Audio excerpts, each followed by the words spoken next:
This is Kamalakanta Das.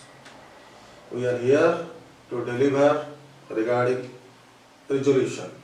Already we have discussed what is resultant. Now we are going to discuss the resolution of a given force.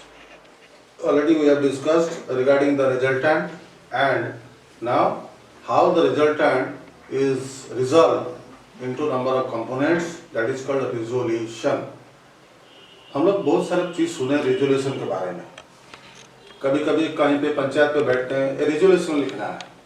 उसमें क्या है ना, जो एक चीज के लिए एक चीज को हम बहुत सारे आदमी से उसका ओपिनियन लेते हैं और उन लोगों का ओपिनियन को हमने नोटबुक में लिखते हैं और उसी को हम बनाते हैं पॉइंट्स.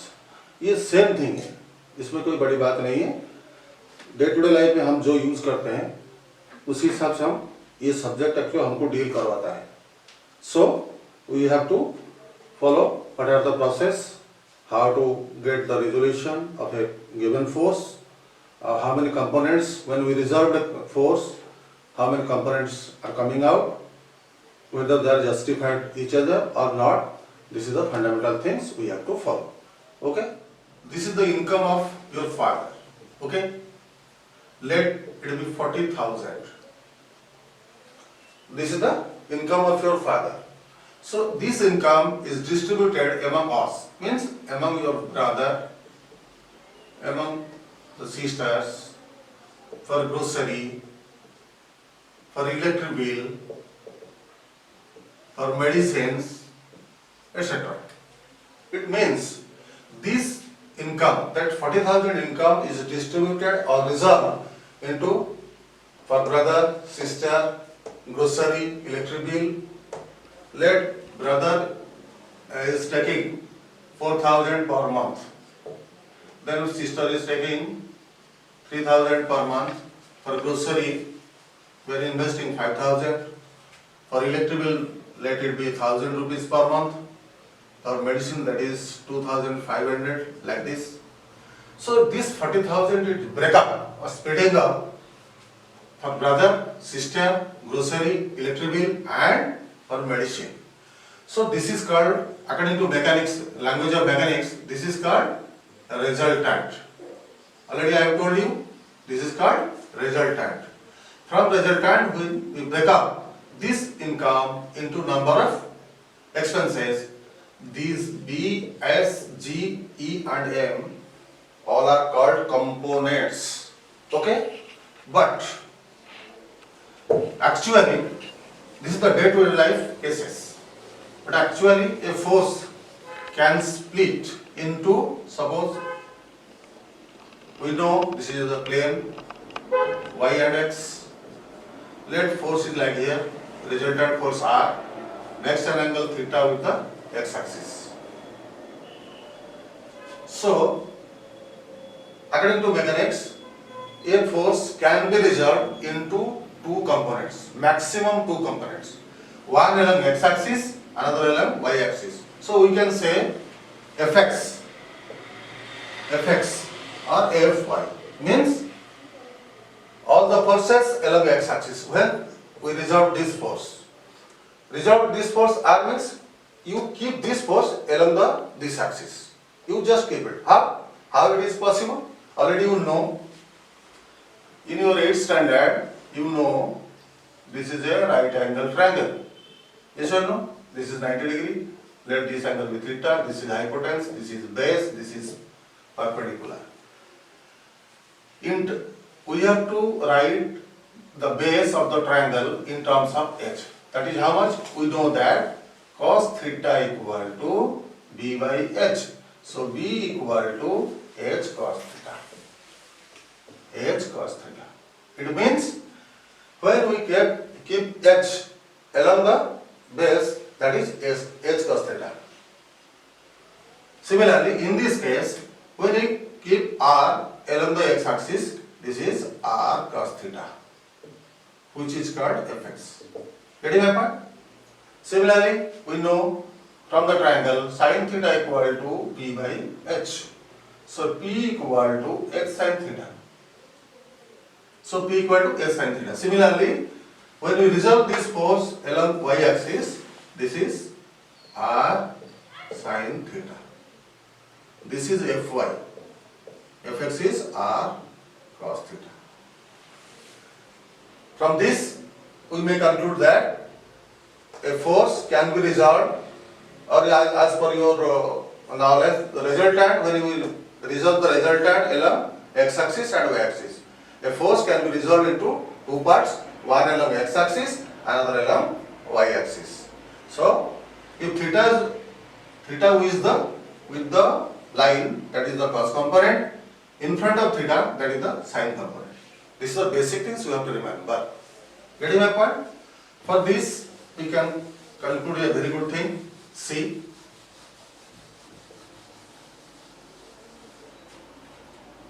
सब टेबल बना लेते हैं, सीरियल नंबर, here हम रखते हैं फोर्सेस, here हम रखते हैं Fx and Fy. So in this case, let us see first case. In first quadrant,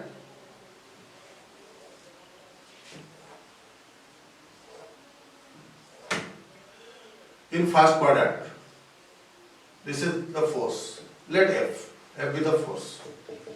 Makes an angle with the theta with the x-axis.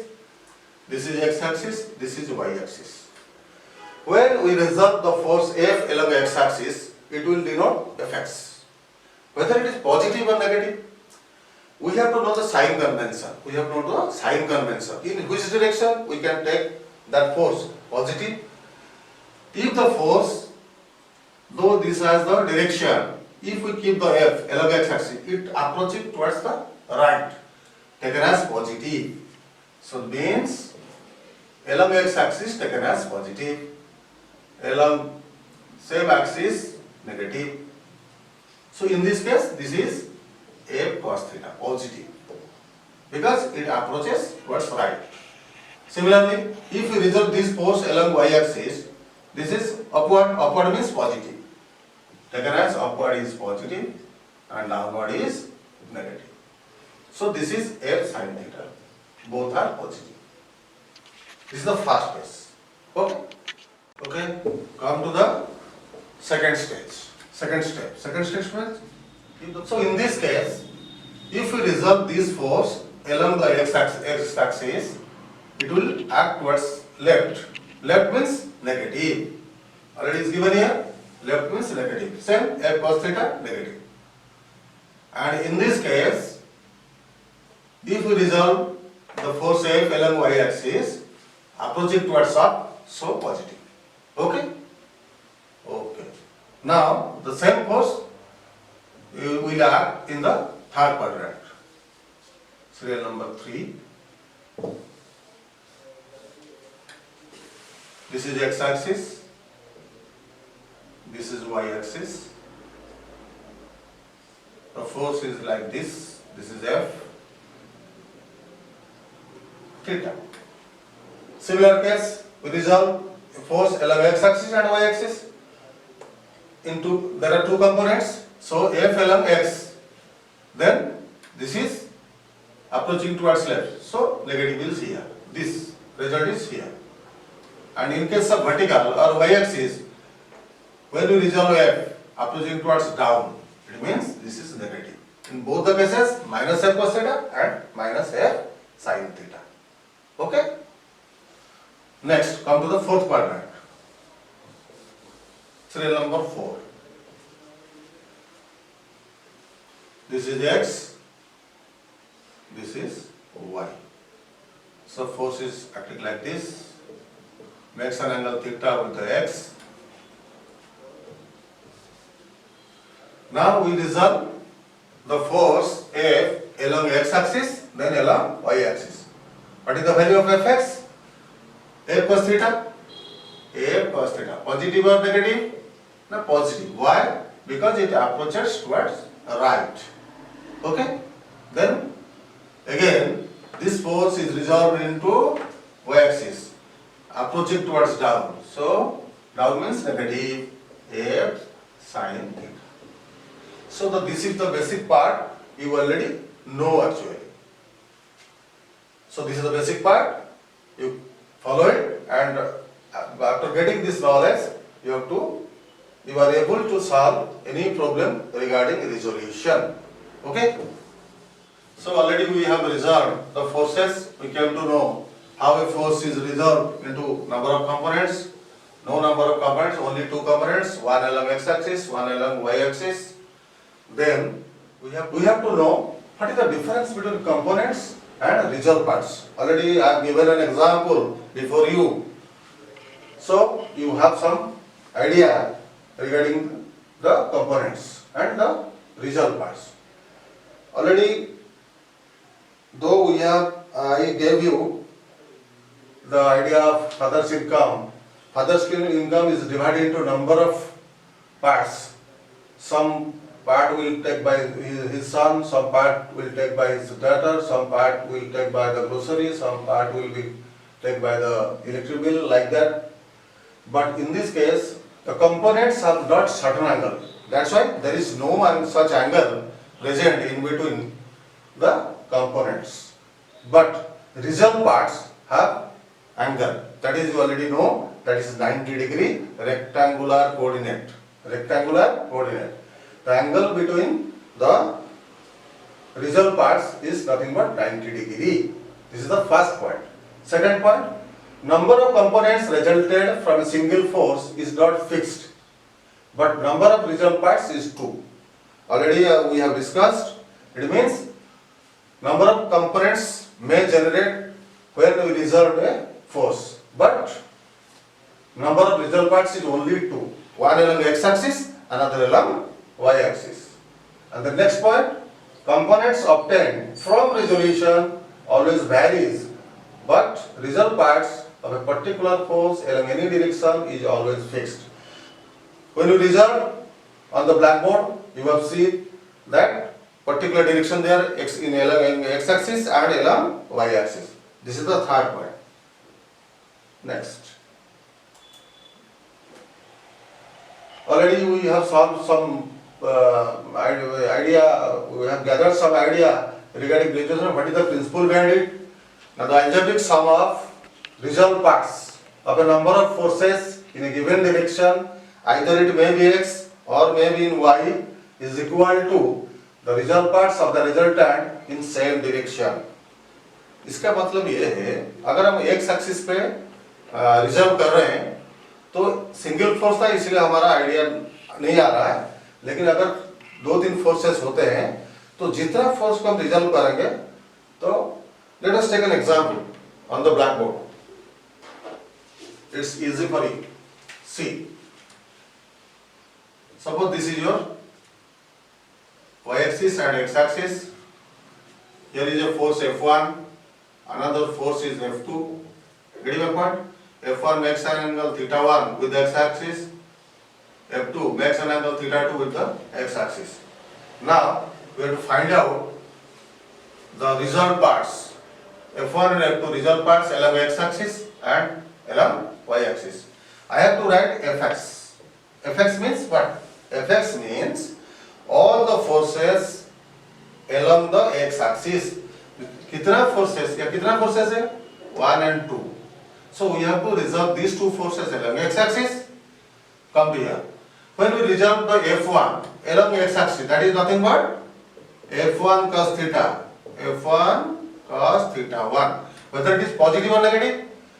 Now it is positive because it approaches to a right. So positive. Again, you resolve this part F2 resolved along x direction. How much? Same, positive because it approaches towards right. Just you imagine, you have to keep here. You have to keep the force here. Approaching towards right. F2 cos theta 2. It means what the principle of resolution says. This is the resultant of these forces along x direction. The algebraic sum of this is the F1, this is F2, F1 cos theta 1 plus F2 cos theta. This is the algebraic sum of resolved parts of given number of forces in a given direction in x direction is equal to the resolved part of the resultant is same in the same direction. Okay, this is also fx means in x direction. In the y cases, suppose fy, you have to resolve f1, you just keep f1 along y axis. That is approaching towards up, so positive f1 sin theta 1. Similarly, f2 sin theta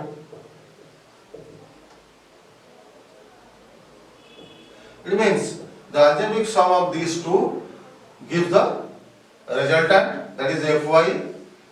This one is also along the upward direction. This is called the process of resolution, or you can say the principle of resolution behind it. Okay?